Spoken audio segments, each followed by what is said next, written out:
എല്ലാ കൂട്ടുകാർക്കും നല്ലൊരു യാത്ര ആശംസിച്ചുകൊണ്ട് നമുക്ക് നേരെ ആദർശിന്റെ നയനയുടെ അടുത്ത ആഴ്ചയിലെ നല്ലൊരു പ്രൊമോ വിശേഷം കേട്ടാലോ. അതിനു മുമ്പായിട്ട് ആദ്യമായി കാണുന്നവരുണ്ടെങ്കിൽ ചാനൽ ഇഷ്ടപ്പെട്ട ഒന്ന് സബ്സ്ക്രൈബ് ചെയ്യാൻ മറക്കരുത്. വീഡിയോ ഇഷ്ടപ്പെടുവാണെങ്കിൽ ഒരു ലൈക്ക് തരാനും മറക്കരുത് കേട്ടോ. നമുക്ക് നേരെ നമ്മുടെ വിശേഷത്തിലേക്ക് പോയാലോ. അങ്ങനെ അടുത്ത ആഴ്ച നമ്മൾ കാണാൻ പോകുന്ന അനാമയുടെ കള്ളത്തരങ്ങളൊക്കെ പൊളിച്ചടുക്കുവാണ്. നവ്യയും നന്ദു എല്ലാരും ചേർന്ന് അവസാനം നന്ദു അനാമയുടെ അച്ഛനിട്ടും അമ്മയ്ക്കിട്ടൊക്കെ നല്ല എട്ടിന്റെ പണി തന്നെ കൊടുക്കുന്നുണ്ട്. അവര് സ്വപ്നത്തിൽ പോലും പ്രതീക്ഷിക്കാത്ത നല്ല പണിയാണ് കിട്ടാൻ പോകുന്നത്. അപ്പൊ അതിന്റെ നല്ല അടിപൊളി വിശേഷങ്ങളൊക്കെയാണ് അടുത്ത ആഴ്ച നമ്മൾ കാണുന്നത്. കഴിഞ്ഞ ദിവസം നമ്മൾ കണ്ടു നയന നവ്യക്ക് വേണ്ടിട്ട് നല്ലൊരു സാരിയെ കൊണ്ടേ കൊടുക്കുന്നുണ്ട്. നവ്യക്ക് ഭയങ്കര സങ്കടമായിപ്പോയി. കാരണം തന്റെ ഭർത്താവ് തനിക്കൊരു സാരി പോലും വാങ്ങിച്ചു തന്നിട്ടില്ല.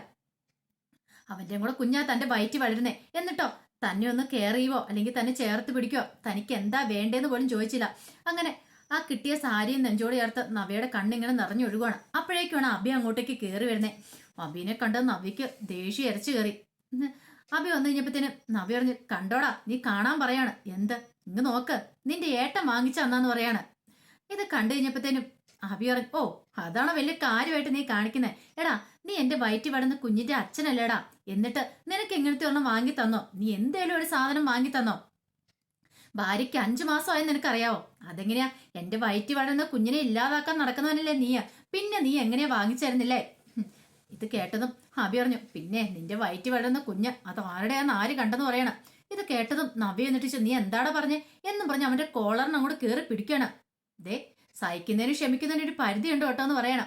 അപ്പോഴാണ് അബി പറഞ്ഞു, അതെ ഉള്ളത് പറയാലോ, ആദർശാണ് ഇതൊക്കെ വാങ്ങിത്തരാനുള്ള കഴിവും പ്രാപ്തിയുണ്ട്. കാരണം ജ്വല്ലറിയുടെ MD ഞാൻ അവിടുത്തെ വെറും സ്റ്റാഫ് മാത്രമാണ്. എൻ്റെ അതിനുള്ള പൈസയൊന്നും ഇല്ലെന്ന് പറയാം.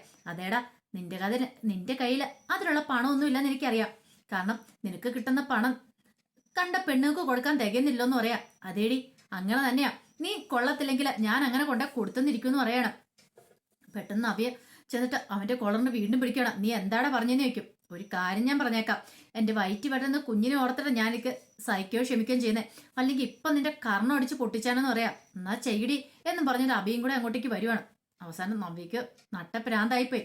അല്ലെങ്കിൽ തന്നെ ആകെപ്പാടെ ദേഷ്യം പിടിച്ചിരിക്കുന്ന സമയമാണ്.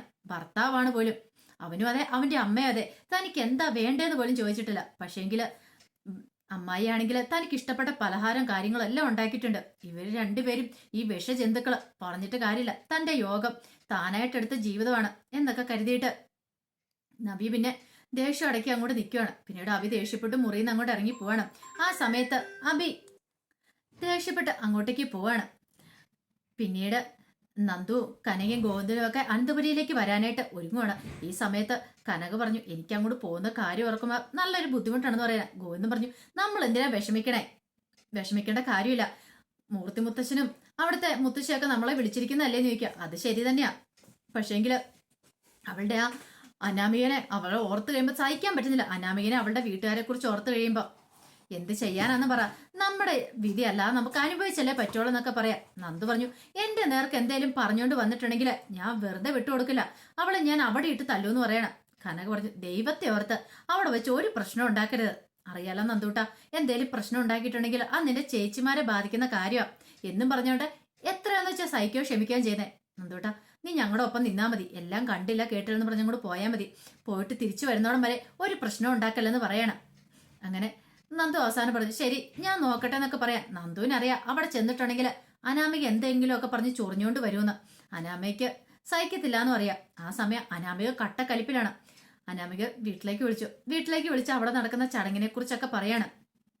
എല്ലാം കേട്ട് കഴിഞ്ഞപ്പോഴത്തേനും അവർ പറഞ്ഞു, ഒരു കാര്യം ചെയ്യാം, ഞങ്ങൾ അങ്ങോട്ട് വരുന്നുണ്ടല്ലോ, എന്ത് ചെയ്യണം നമുക്ക് തീരുമാനിക്കാന്ന് പറയണം. തമ്മേ എനിക്കിവിടെ നിൽക്കണമെന്ന് പോലും തോന്നില്ലെന്ന് പറയാം. മോളെ നീ ഒരു കാര്യം ചെയ്യാം, തൽക്കാലത്തേക്ക് അവിടെ പിടിച്ചു നിൽക്കാം. അറിയാലോ ഇപ്പൊ ഇങ്ങോട്ട് ചാടിത്തുള്ളി പോന്നിട്ടുണ്ടെങ്കിൽ നമ്മൾ ഉദ്ദേശിച്ച പോലെ കാര്യങ്ങളൊന്നും നടക്കില്ല എന്ന് പറയണം. അതുകൊണ്ട് ഞാൻ പറയുന്ന അനുസരിച്ച് അവിടെ നിന്നാ മതി എന്ന് പറയണം. ശരി എന്നൊക്കെ പറഞ്ഞിട്ട് കോള് കട്ട് ചെയ്യണം. പക്ഷെ അനാമയ്ക്കാണെങ്കിൽ എങ്ങനെയെങ്കിലും നന്ദുവിന്റെ ഈ വരവ് തടയണം എന്നൊരു ചിന്ത മാത്രമേ മനസ്സിലുണ്ടായിരുന്നുള്ളൂ. അല്ലെങ്കിൽ താന് ഇത്ര നാളും ചെയ്ത് വെറുതെ ആയി പോയില്ല. അനിയെ സ്വന്തമാക്കാനായിട്ടാണ് അവള് വരുന്നത്. ഒരു കാരണവശാലും അത് പാടില്ല. അങ്ങനെ എന്തെങ്കിലും സംഭവിച്ചിട്ടുണ്ടെങ്കിൽ പിന്നെ തനിക്ക് ഈ അനന്തപുരിയിൽ ഒരു വിലയില്ലാതാവും. താൻ ഈ വീട്ടിൽ നിന്ന് ഇറങ്ങേണ്ടി വരും. തനിക്ക് സ്വത്തും പണമൊന്നും കിട്ടത്തില്ല. ആ ഒരു ചിന്തയായിരുന്നു അനാമികയുടെ മനസ്സറിയാം. അങ്ങനെ ഇതിനുള്ള ചടങ്ങിനുള്ള കാര്യങ്ങളൊക്കെ നടത്തുവാണ്. 5-ാം മാസ ചടങ്ങിനുള്ള കാര്യങ്ങൾ. പിന്നീട് മുത്തശ്ശി വന്നിട്ട് നവ്യയ്ക്ക് ഒരു നെക്ലേഴ്സ് ഒക്കെ കൊടുക്കുന്നുണ്ട്. നെക്ലേഴ്സ് ഒക്കെ അണിയിച്ചിട്ട് പറഞ്ഞു, മോൾക്ക് ഇത് ഇരിക്കട്ടെ എന്ന് പറയാണ്. ഈ കുടുംബത്തിലേക്ക് ആദ്യമായിട്ട് വരാൻ പോകുന്ന കൺമണിയല്ലേ എന്ന് ചോദിക്കുകയാണ്. ഇത് കണ്ടു കഴിഞ്ഞപ്പോഴത്തേനും നവ്യ പറഞ്ഞു, വേണ്ട മുത്തശ്ശി, ഇതിന്റെ ഒന്നും കാര്യമില്ല എന്ന് പറയാണ്. അതൊന്നും പറഞ്ഞിട്ട് കാര്യമില്ല, നല്ല സുന്ദരിയായിട്ട് വേണം മോൾ അങ്ങോട്ടേക്ക് വരാനെന്ന് പറയാം. ഇതും കൂടെ കണ്ടു കഴിഞ്ഞപ്പോൾ നവ്യയ്ക്ക് ഭയങ്കര സങ്കടമായിപ്പോയി. എല്ലാവരും തന്നെ ഇത്രയധികം സ്നേഹിക്കുന്നുണ്ടല്ലോ, പക്ഷെ തന്റെ ഭർത്താവും തന്റെ അമ്മായിമ്മയും തന്നോട് ഇതിന്റെ നാലിലൊന്നും സ്നേഹം കാണിക്കുന്നില്ലല്ലോ എന്നൊരു ചിന്തയൊക്കെയായിരുന്നു. അതിനുശേഷം നയന വന്ന് നവ്യയ്ക്ക് വേണ്ടി മേക്കപ്പ് ഒക്കെ ഇട്ട് കൊടുക്കുകയാണ്. നല്ല സുന്ദരിയാക്കി സാരിയൊക്കെ കൊടുത്തതിന് ശേഷം മേക്കപ്പ് ഒക്കെ ഇട്ട് നിർത്തുകയാണ്. ഇപ്പൊ എന്റെ ചേച്ചിനെ കണ്ട നല്ല ഭംഗിയുണ്ട്, ആരും ഒന്ന് നോക്കിപ്പോന്നൊക്കെ പറയണം. ഇത് കേട്ടത് നവ്യ പറഞ്ഞു, എന്റെ പൊന്നെ അത്രയൊന്നും വേണ്ട. ഈ സൗന്ദര്യം എന്ന് പറഞ്ഞ് ഞാൻ ഒരു കാലത്ത് ഭയങ്കരമായിട്ട് നടന്ന, പക്ഷെ അതിനുള്ള ശിക്ഷ എനിക്ക് കിട്ടിയത് അബി എന്ന് പറയുന്നവൻ, അവന്റെ വലിയ ഞാൻ വീണു പോയത്. ഈ സൗന്ദര്യം ഉണ്ടെന്ന് പറഞ്ഞ് അവൻ എന്റെ പുറകെ വന്നേ, അവസാനം എന്തായി തീർന്നു. ഇതിലൊന്നും ഒരു കഥയില്ല നയനെ, നമ്മൾ വിചാരിക്കുന്ന പോലെ ഒന്നും ആയിരിക്കില്ല നമ്മുടെ ജീവിതം എന്നൊക്കെ പറയണേ. നയനയ്ക്ക് ഒരു കാര്യം മനസ്സിലായി, നവ്യേച്ചിക്ക് നല്ല മാറ്റം ഉണ്ടായിട്ടുണ്ട്. കാരണം മറ്റൊന്നുമല്ല, ഒരുപക്ഷെ ജീവിതാനുഭവങ്ങളായിരിക്കും ഇതൊക്കെ പഠിപ്പിച്ചത്. പിന്നീട് നയന മുറിയിലേക്ക് വന്ന് കഴിയുമ്പോഴത്തേനും ആദർശ് റെഡി ആയിക്കൊണ്ടിരിക്കുവായിരുന്നു. പിന്നീട് നയനയോട് ഓരോ കാര്യങ്ങൾ ചോദിക്കുന്ന സമയത്ത് പറഞ്ഞു, അല്ല നമുക്ക് ഇങ്ങനെ ചടങ്ങൊക്കെ വെക്കേണ്ടതെന്ന് ചോദിക്കുകയാണ്. എന്ത് ചടങ്ങ്? അല്ല ഈ 5-ാം മാസത്തെ ചടങ്ങൊക്കെ. ഓ അതെന്ന് പറയണ, എന്താ നിനക്കൊരു പുച്ഛമെന്ന് ചോദിക്കും. അങ്ങനൊന്നും ഇല്ലാന്ന് പറയണ. അതിന് ദൈവം കൂടെ കനിയുണ്ടെന്ന് ചോദിക്കാം. അതെ, താൻ പാതി ദൈവം പാതി എന്നാ പറയണേ. നേരത്തെ ഒന്ന് നോക്കുമായിരുന്നെങ്കിൽ ഇപ്പം 2 പിള്ളേരിലൂടെ ഓടി നടന്നേരെന്ന് പറയണം. അത് കേട്ടതും ആദർശ് ഒന്ന് ചിരിച്ചു. ആദർശ് പറഞ്ഞു, എല്ലാം എന്റെ തെറ്റാ, അതിന് അതിൻ്റെതായ ഒരു സമയം ഉണ്ടെന്ന് പറയണേ. മുത്തച്ഛൻ എപ്പോഴും പറഞ്ഞു കേട്ടിട്ടില്ലേ, അതിന്റെ സമയം ഇപ്പോഴാന്ന് പറയണം. ഇത് കേട്ടപ്പോൾ നയന പറഞ്ഞു, എനിക്ക് കുഞ്ഞുങ്ങളെ പണ്ട് മുതലേ ഒത്തിരി ഇഷ്ടമാണ്. അത് വീട്ടിൽ എനിക്കും നന്ദോട്ടനും അമ്മയ്ക്കും എല്ലാവർക്കും ഇഷ്ടമാന്ന് പറയണം. അത് കേട്ട ആദർശ് പറഞ്ഞു, എനിക്കും അങ്ങനെയൊക്കെ തന്നെയാന്ന് പറയാം. എന്നിട്ടോ ഈ ഇഷ്ടമൊന്നും മുമ്പ് ഞാൻ കണ്ടിട്ടല്ലോ. അത് പിന്നെ നമ്മൾ തമ്മിൽ പിണക്കമായിരുന്നിട്ടല്ലേ, എനിക്ക് നിന്നോട് ഇഷ്ടമില്ലാത്തോണ്ടല്ലേ നീക്കും. മുത്തശ്ശനും മുത്തശ്ശിയൊക്കെ അല്ലെങ്കിൽ തന്നെ എപ്പോഴും പറയുന്നുണ്ട് നമ്മുടെ ഒരു പേരക്കുഞ്ഞിനെ അവർക്ക് കാണണം എന്നുള്ളത്. നവ്യേച്ചിയുടെ അവയുടെ കുഞ്ഞു വരുവാണെങ്കിലും അവർക്ക് നമ്മുടെ കുഞ്ഞിനെ കാണാൻ ഭയങ്കര ആഗ്രഹം ഉണ്ടെന്ന് പറയാണ്. ആദർശ് പറഞ്ഞു, അത് ശരിയാ, ഇടയ്ക്കിടയ്ക്ക് എന്നോട് ഈ കാര്യത്തെക്കുറിച്ച് സൂചിപ്പിക്കാറുണ്ടെന്ന് പറയാം. ഇനിയിപ്പോൾ അത് വെച്ച് താമസിപ്പിച്ചുകൂടാ, എത്രയും പെട്ടെന്ന് തന്നെ അവരുടെ ആഗ്രഹം സാധിച്ചു കൊടുക്കണമെന്ന് പറയണം. അങ്ങനെയെല്ലാം റെഡിയായി കഴിഞ്ഞു. അങ്ങനെ റെഡിയായി കഴിഞ്ഞ് ചടങ്ങിനുള്ള സമയമായി. മുത്തശ്ശനും മുത്തശ്ശിയും അങ്ങനെ എല്ലാവരും കൂടെ ഹാളിലേക്ക് വരുവാണ്. അങ്ങനെ ഹാളിലേക്ക് വന്ന് അബീനെ നവീനെ അടുത്തിരുത്തിയിട്ട് ചടങ്ങുകളും കാര്യങ്ങളൊക്കെ തുടങ്ങാനായിട്ട് പോകണം. അപ്പോഴേക്കുമാണ് നന്ദുവും കനകയും അങ്ങോട്ട് വരുന്ന. നന്ദയും കനകയും ഗോവിന്ദനും എല്ലാവരും കൂടെ അങ്ങോട്ടേക്ക് വരുവാണ്. അവർ കുറെ പലഹാരങ്ങളും കാര്യങ്ങളൊക്കെ ആയിട്ടാണ് വരുന്നത്. ജലജിക്ക് ഒട്ടും അങ്ങോട്ട് ഇഷ്ടപ്പെട്ടില്ല ആ വരവൊന്നും അങ്ങോട്ട്. ജലജ അനിയോട് പറഞ്ഞു, വരുന്നുണ്ട്, ബിഷോപ്പറിനകത്ത് കുറച്ച് ഏതാണ്ട് തൂക്കി പിടിച്ചോണ്ട് വരുന്നുണ്ട്. ഇങ്ങനെയൊക്കെ വരുന്ന സമയത്ത് സ്വർണ്ണമൊക്കെ കൊണ്ടുവരണ്ട, പറഞ്ഞിട്ട് കാര്യമില്ല. സ്വർണം പോയിട്ട് മുക്ക് വേണ്ട മേടിക്കാനുള്ള പൈസ പോലും ഇല്ല. അങ്ങനെയുള്ളൊരു കുടുംബത്തിൽ നിന്നാണല്ലോ എന്റെ അബി കല്യാണം കഴിച്ചിരിക്കുന്നു പറയണം. അങ്ങനെ അവര് വന്നിട്ട് ആ പലഹാരങ്ങളെല്ലാം കൂടെ അവിടെ വെച്ച് ചെയ്യുമ്പോഴത്തേനും ദേവേനെ അവരോട് ചെന്നിട്ട് കുശലാന്വേഷണമൊക്കെ നടത്തുവാണ്. ഇത് ജാനകിയും ചിലരെ ശ്രദ്ധിച്ചു, അവർക്കും കൂടെ ഇഷ്ടപ്പെട്ടില്ല. ഈ ഏട്ടത്തിക്ക് ഇത് എന്തു പറ്റി? പഴയ ഏട്ടത്തി അല്ലല്ലോ എന്ന് പറയാണ് കേട്ടോ, എന്തൊരു മാറ്റമാന്ന് നോക്കിയേ. പിന്നീട് ദേവേനെ അങ്ങോട്ട് വന്നപ്പോഴത്തേനും ജലജ പറഞ്ഞു, ഏട്ടത്തി എന്തിനാ അവരോട് പോയി മിണ്ടാൻ പോയി ചോദിക്കാം. അത് പിന്നെ നയനയുടെ നവിയുടെ അമ്മയും അച്ഛനും അല്ലേ, സംസാരിക്കാതിരിക്കാൻ പറ്റുമോന്ന് ചോദിക്കാം. പിന്നെ സംസാരിച്ചില്ലെങ്കിൽ ഇപ്പൊ എന്താ സംഭവിക്കുന്നത്? അതല്ല, ഇനിയിപ്പൊ അതിന്റെ പേരിൽ ഇനിയിപ്പൊ അവൾക്ക് പ്രശ്നം ഉണ്ടാവണ്ട ആ നയനയ്ക്ക്. ഇനിയിപ്പൊ അത് മതി, അവള് മുഖം വീർപ്പിച്ചങ്ങാനും ഇറങ്ങിപ്പോയിട്ടുണ്ടെങ്കിലേ എന്റെ ആദർശ് ഭയങ്കര വിഷമവും. അതുകൊണ്ടാന്ന് പറയണം. മുത്തശ്ശനും മുത്തശ്ശിയും ഭയങ്കര സന്തോഷമായി. അവര് കനകേനെയും ഗോവിന്ദനെ എല്ലാം സ്വീകരിച്ച് ഇരുത്തുന്നൊക്കെയുണ്ട്. അങ്ങനെ കുറെ സമയം കഴിഞ്ഞപ്പോഴത്തേനും ചടങ്ങുകളൊക്കെ അങ്ങ് തുടങ്ങാൻ പോവാണ്. അങ്ങനെ ചടങ്ങുകളൊക്കെ ആരംഭിച്ചു. അനാമികയ്ക്കാണെങ്കിൽ കട്ട കലിപ്പായിരുന്നു. അനാമികയ്ക്ക് സഹിക്കാൻ പറ്റുന്നുണ്ടായിരുന്നില്ല. അനാമികയുടെ വീട്ടിൽ നിന്ന് വേണുവും ദേവതയും വന്നിട്ടുണ്ടായിരുന്നു. അവര് വന്നു കഴിഞ്ഞപ്പോ അവരോട് തന്റെ വിഷമങ്ങളും വേദനകളൊക്കെ അനാമിക പറയുകയും ചെയ്തു. പക്ഷെ ദേവതയെ ആശ്വസിപ്പിച്ചു, പോട്ടെ സാരമില്ല, നമുക്ക് എന്തെങ്കിലും വഴി കണ്ടെത്താന്നൊക്കെ പറയണം. നന്ദുവും കൂടെ കനകയുടെയും ഗോവിന്ദനും കൂടെ വന്നു കഴിഞ്ഞപ്പോഴത്തേനും അനാമികയുടെ മുഖം ഇത്രയ്ക്ക് അങ്ങോട്ട് വീർത്തു വന്നു. സഹിക്കാൻ പറ്റുന്നുണ്ടായിരുന്നില്ല. ചടങ്ങൊന്ന് കഴിഞ്ഞോട്ടെ എന്നോർത്തോണ്ട് അനാമി ഇങ്ങനെ ക്ഷമിച്ചിരിക്കുകയാണ്. അങ്ങനെ ചടങ്ങുകളൊക്കെ കഴിഞ്ഞു. ചടങ്ങുകളൊക്കെ അതിഗംഭീരമായിട്ട് നടക്കുകയാണ്. അങ്ങനെ അതെല്ലാം കഴിഞ്ഞതിന് ശേഷം ഫുഡ് കഴിക്കാനുള്ള സമയം. അങ്ങനെ എല്ലാവരും ഫുഡ് കഴിച്ചുകൊണ്ടിരിക്കുകയാണ്. ആ സമയം അനാമിക നേരെ നന്ദുവിന്റെ അടുത്തേക്ക് വരുവാണ്. എടി, നിന്നോട് ഞാൻ ഫോൺ വിളിച്ചിട്ട് പറഞ്ഞല്ലേ ചടങ്ങിന് വരില്ലെന്ന്, പിന്നെ നീ എന്ത് ധൈര്യത്തിലാടി ഇങ്ങോട്ട് വന്നേന്ന് ചോദിക്കാം. അത് കേട്ടത് നന്ദു പറഞ്ഞു, അതെ എന്റെ 2 ചേച്ചിമാര് ഉണ്ട് ഇവിടെ. എന്റെ മൂത്ത ചേച്ചിയുടെ 5-ാം മാസത്തിലെ ചടങ്ങ്, ആ ചടങ്ങിന് വരണ്ടെന്ന് പറയാൻ നീ ആരടിന്ന് ചോദിക്കുക. ഓഹോ, നിനക്ക് അത്രയ്ക്ക് അഹങ്കാരമല്ലേ, നിനക്ക് കിട്ടിയതൊന്നും പോരല്ലേന്ന് ചോദിക്കുകയാണ്. ഇത് കേട്ടത് നന്ദു പറഞ്ഞു, നീ എന്ത് ചെയ്യുന്ന പറയണേ, നിനക്കൊന്നും ചെയ്യാൻ പറ്റൂടി, ചോണയുണ്ട്, നീ നേർക്ക് നേരെ നിന്ന് ചെയ്തു നോക്ക്, അപ്പോഴറിയാ ഈ നന്ദു ആരാന്ന്. ഇത് കേട്ടോ അനാമി പറഞ്ഞു, നിനക്കിട്ട് ഞാൻ വെച്ചിട്ടുണ്ടെന്ന് പറയണം. എന്നെ എന്റെ ഭർത്താവിന് സ്വസ്ഥത സമാധാനത്തോടെ ജീവിക്കാൻ നീ സമ്മതിക്കില്ലേ? ഇത് കേട്ടതും നന്ദു പറഞ്ഞു, അങ്ങനെ എന്തെങ്കിലും ഉണ്ടെങ്കിൽ അത് നിന്റെ കയ്യിലിരിപ്പുണ്ടാടി. നിന്റെ ഭർത്താവിനെ കൂട്ടിച്ചേർത്ത് പിടിക്കണം നിന്റെ കടമയാണ്. അവൻ മറ്റൊരു സ്ത്രീയുടെ പുറകെ പോയിട്ടുണ്ടെങ്കിൽ അത് നിന്റെ കയ്യിലിരിപ്പുണ്ടാണ്. പക്ഷെ അനി അങ്ങനെ ഒരിക്കലും പോകുന്നവനല്ല. നിന്റെ കയ്യിലിരിപ്പ. നീ അവനെ ഇന്നുവരെ സ്നേഹിച്ചിട്ടില്ല. നീ അവന്റെ സ്വത്തും പണവും മാത്രമല്ലേടി മോഹിച്ചിട്ടുള്ളൂ. നിനക്ക് നാണമുണ്ടെങ്കിൽ അങ്ങനെ ചെയ്യുവോ? ഇപ്പൊ എനിക്ക് നല്ല സംശയങ്ങളുണ്ട് ഈ വീട്ടിലെ പല കാര്യങ്ങളിലും. ഇതിനു മുമ്പ് എന്റെ നവ്യേച്ചിക്ക് പാലില് വിഷം കലർത്തി കൊടുക്കാൻ ശ്രമിച്ച നീയാണോ സംശയമുണ്ട്. അത് ഇവിടുത്തെ നയനേച്ചിയുടെ അമ്മ എടുത്ത് കുടിച്ചാണോ നല്ല ഡൗട്ടാണെന്ന് പറയാ. അതെങ്ങാനും തെളിയുവാണ് നിനക്കിട്ട് ഞാൻ വെച്ചിട്ടുണ്ടെന്ന് പറയണം. ഇത് കേട്ടോ അനാമി പറഞ്ഞു, പിന്നെ ഇപ്പൊ നീ എന്ത് ചെയ്യാൻ പോകും? നിനക്കൊന്നും ചെയ്യാൻ പറ്റില്ല എന്ന് പറയാ. നിന്നെ കാണിച്ചുതരാം, എല്ലാം ഒന്ന് കഴിഞ്ഞോട്ടെ എന്ന് പറയാണ്. പിന്നീട് കനകയും ഗോവിന്ദനും കൂടെ നവ്യയുടെ അടുത്തേക്ക് വരിക. നവ്യ എടുത്ത് വന്നിട്ട്, അതെ ഞങ്ങളെ കൊണ്ട് പറ്റുന്ന രീതിയിൽ ഞങ്ങളെല്ലാം ഉണ്ടാക്കി പിറകെ വന്നിട്ടുണ്ട്. പിന്നെ സ്വർണ്ണം ഒന്നും മേടിക്കാനായിട്ട് അതിന് പറ്റിയില്ല. കുഴപ്പമില്ല, ഇനി മോളെ പ്രസവത്തിന് ശേഷം കൂട്ടിക്കൊണ്ടുവന്ന സമയത്ത് മേടിച്ചു തരാന്ന് പറയാണ്. ഇത് കേട്ടതും നവ്യ പറഞ്ഞു, അതിന്റെ ആവശ്യമൊന്നും ഇല്ലമ്മേ, എനിക്കറിയാലോ നിങ്ങളുടെ കയ്യിൽ ഒന്നുമില്ലാന്ന്. ഇതൊന്നും ഇല്ലേലും വേണ്ടല്ലോ, അച്ഛനും അമ്മയും വന്നല്ലോ, ചടങ്ങൊക്കെ ഗംഭീരമായല്ലോ, അത് മാത്രം മതി എന്ന് പറയണം. അല്ല മോളെ, ഇപ്പൊ അബി എങ്ങനെയുണ്ട്? സ്നേഹത്തോടെ ആണോന്ന് ചോദിക്കാം. ഇത് കേട്ടതും നവ്യൊന്നും മിണ്ടിയില്ല. എനിക്കറിയാം മോളുടെ വിഷമം എന്താന്ന്. സാരമില്ല, എല്ലാം ശരിയാവുന്നൊരു സമയം വരും. ഞാൻ എന്നു പറഞ്ഞ പോലെ തന്നെ ക്ഷേത്രത്തിൽ പോയി പ്രാർത്ഥിക്കുന്നുണ്ട്. ഞാൻ ഭഗവാനെ എല്ലാ പ്രശ്നങ്ങളും മാറി നല്ലൊരു ജീവിതം കിട്ടണമെന്നുള്ള അങ്ങനത്തെയുള്ള പ്രാർത്ഥനയുടെ ബലമാണ് ഇപ്പം ആദർശ് മോന്റെ നയനമോളുടെ ജീവിതം എന്ന് പറയാ. ഇത് കേട്ടപ്പോൾ നവ്യ പറഞ്ഞു, അതെന്തായാലും ശരി തന്നെ അമ്മേ. അവരുടെ സ്നേഹം കണ്ട ഇപ്പൊ നമുക്ക് തന്നെ അസൂയ തോന്നി പോവും. ഇത്രയും കാലം അവർ ശത്രുക്കളെ പോലെ കഴിഞ്ഞല്ലേ, ഇപ്പൊ എനിക്ക് സന്തോഷമായെന്ന് പറയാണ്. അങ്ങനെ അവര് സംസാരിച്ചിരുന്നതിന് ശേഷം നന്ദു എന്ത് ചെയ്യണം? നന്ദു അങ്ങോട്ടേക്ക് പോകുമ്പോഴത്തേനും അനി അങ്ങ് വന്നു.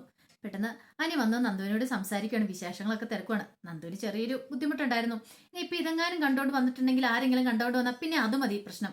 ആരെങ്കിലും എന്ന് പറഞ്ഞാൽ ഈ പറയുന്ന അനാമികയോ ജാനകിയോ ആരെങ്കിലും. അപ്പോഴാണ് കഷ്ടകാലം പിടിക്കാണ് ജാനകി അങ്ങോട്ട് വരുന്നത്. ജാനകി വന്നിട്ട്, നീ എന്തെടുക്കോടെ എവിടെയെന്ന് ചോദിക്കുക. അതെന്താ? ഞാൻ നന്ദുവായിട്ട് സംസാരിക്കുന്ന അമ്മ കണ്ടില്ലേന്ന് ചോദിക്കുക. ഇവളോട് എന്താടാ ഇതിന് മാത്രം നിനക്ക് സംസാരിക്കാനുള്ളതെന്ന് ചോദിക്കുക.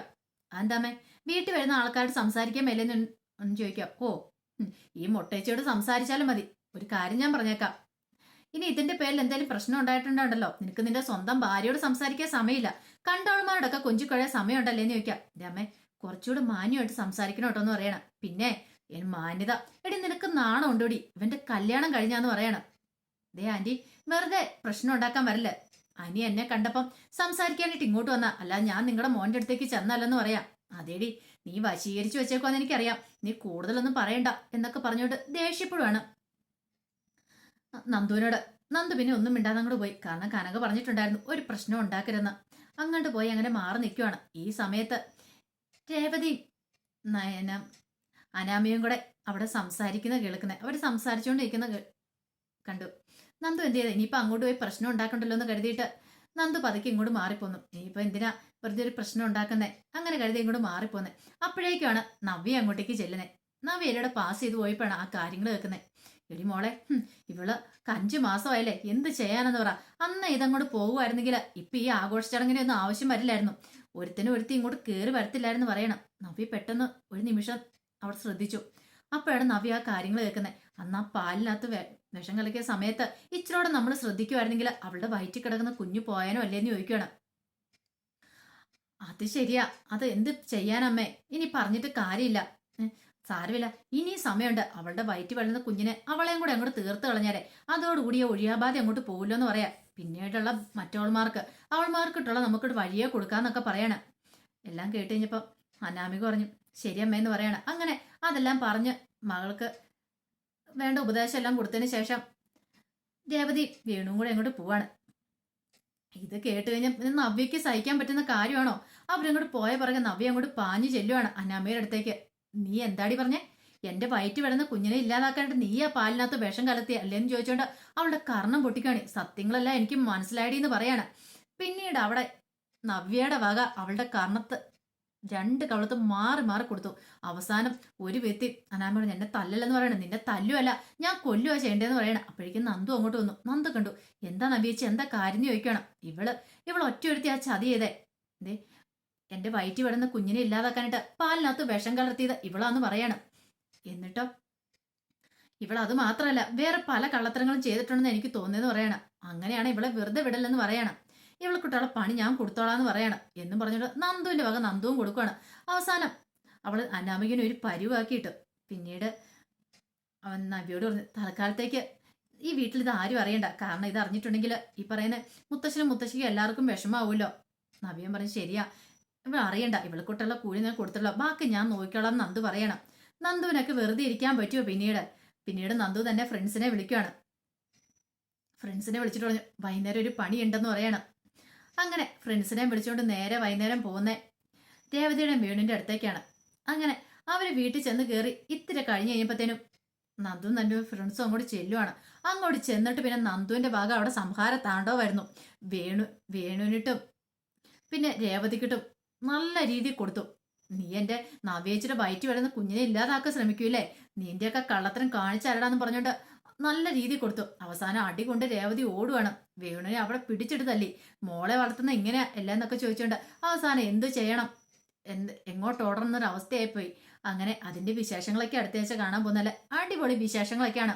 ഇനിയിപ്പം ഇത് കിട്ടിക്കഴിയുമ്പോൾ അനാമികയുടെ വേറെയുള്ള കള്ളത്തരങ്ങളൊക്കെ പൊളിഞ്ഞു വരുമോന്ന് അറിയത്തില്ല. സ്വർണം മോഷ്ടിച്ച് അവളാന്നുള്ള കാര്യം മിക്കവാറും അതും കൂടെ ഇടിച്ചു പരത്തി ആ സത്യങ്ങളും ഇനി പുറത്തു കൊണ്ടുവരും നന്ദു നവ്യ എല്ലാരും കൂടി ചേർന്ന്. അപ്പൊ അതിന്റെ വിശേഷങ്ങളൊക്കെ നമുക്ക് എല്ലാവർക്കും കാത്തിരിക്കാം കേട്ടോ. അപ്പൊ അതൊക്കെ അറിഞ്ഞു കഴിഞ്ഞാൽ പിന്നെ അനാമിക പുറത്തായിരിക്കും. അനാമിക്ക് പിന്നെ അങ്ങോട്ട് കയറാൻ പറ്റില്ല. അതോടുകൂടി നന്ദുവിന്റെ കാര്യത്തിൽ തീരുമാനവും നന്ദു അനിയും നമ്മളെ വിവാഹം കഴിയുകയും ചെയ്യും. അപ്പൊ ആ വിശേഷങ്ങളൊക്കെ നമുക്ക് എല്ലാവർക്കും കാത്തിരിക്കാം. ഒരിക്കൽ കൂടി എല്ലാവർക്കും നല്ലൊരു രാത്രി ആശംസിച്ചുകൊണ്ട് നിർത്തുന്നു. നന്ദി.